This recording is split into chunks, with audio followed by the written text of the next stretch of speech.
So we have the tail that is now thinner. And then I'm gonna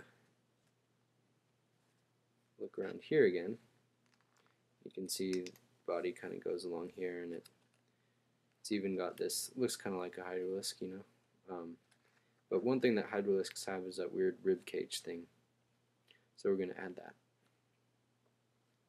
So you want to pick the point that you want the rib cage to start at, maybe from here up. And we're going to fold it back along that point, along that line. So folding the tail this way.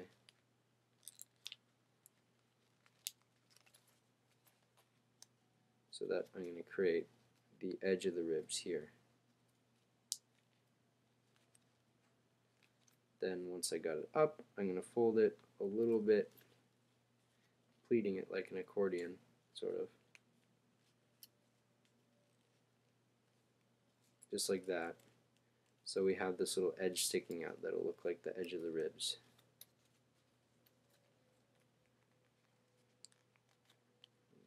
Crease it. So now you see there's a line there. That's the edge of the ribs. And if you kind of close this back up, fold it in half here, then you can see it kind of looks like the ribs. But we're gonna make that work a little better by locking it closed.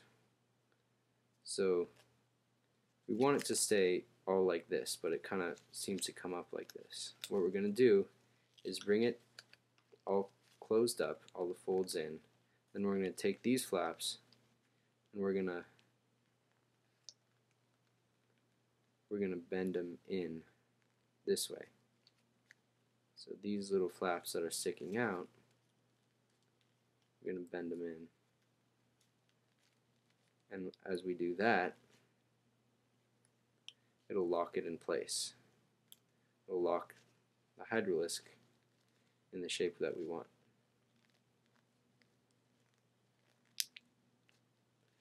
So we sort of have these new little triangles here.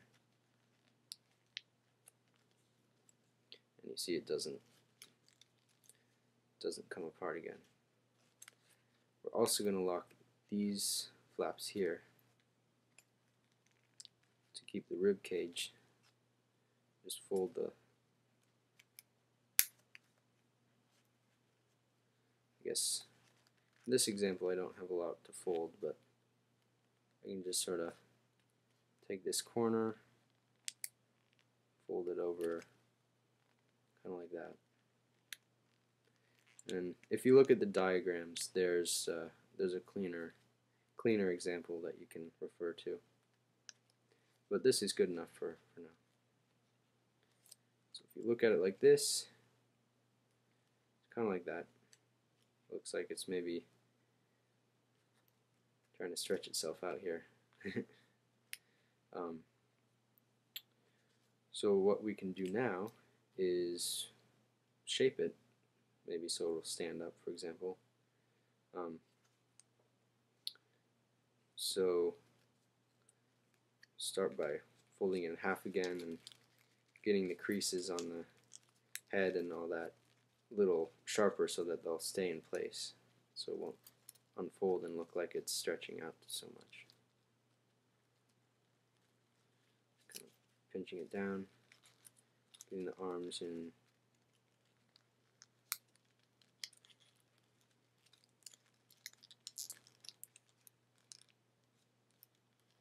Okay, just kind of gotten it together. Oops. Make sure that these little flaps stay folded in. That'll keep it locked in place. Okay.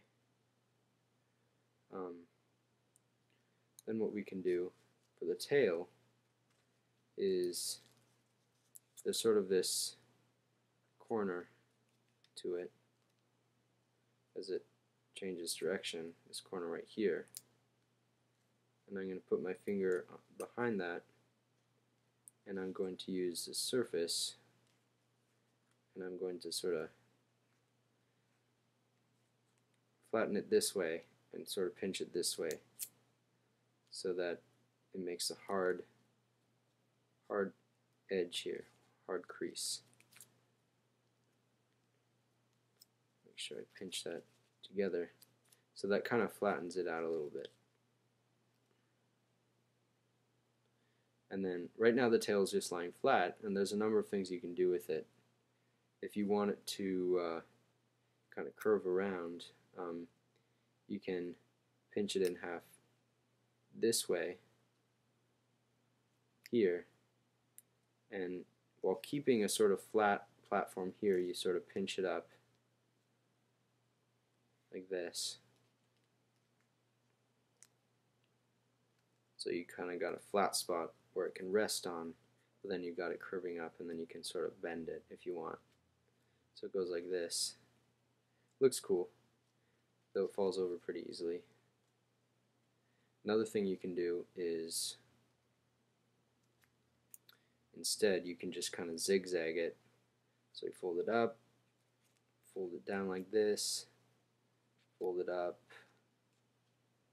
just kind of bend it like that, kind of like it's moving along. And usually this is going to stand up a little better. That's the one that I usually do.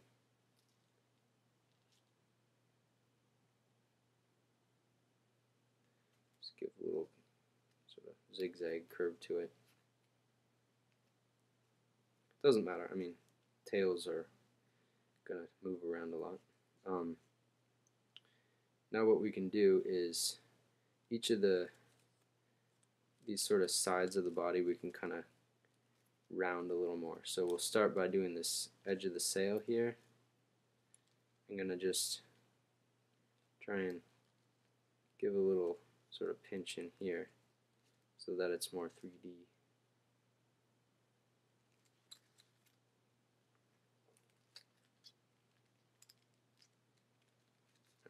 I'm not trying to crease this all the way, I'm just trying to give it a little sort of curve to it. And then I can kind of round the rest of the parts of the body, sides of it at least.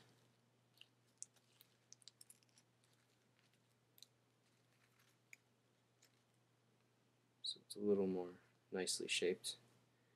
And then make sure the head's still in place. Then I'm going to deal with the arms a little bit. These arms are actually kind of nice already, but I'm going to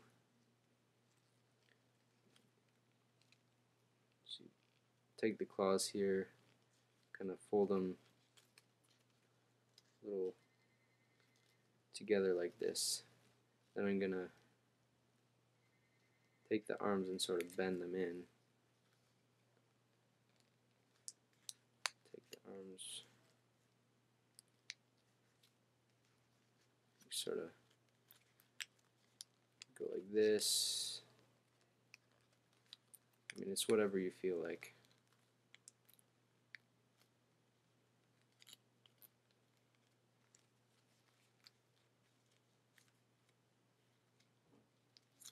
Okay.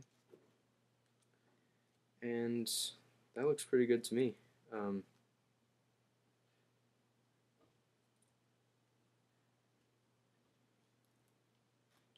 There.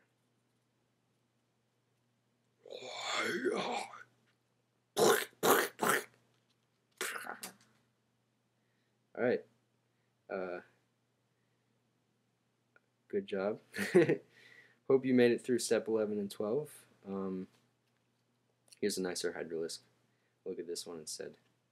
So I have a tutorial video for my zergling that is just like this one, and I plan on making some diagrams for that as well, using photographs.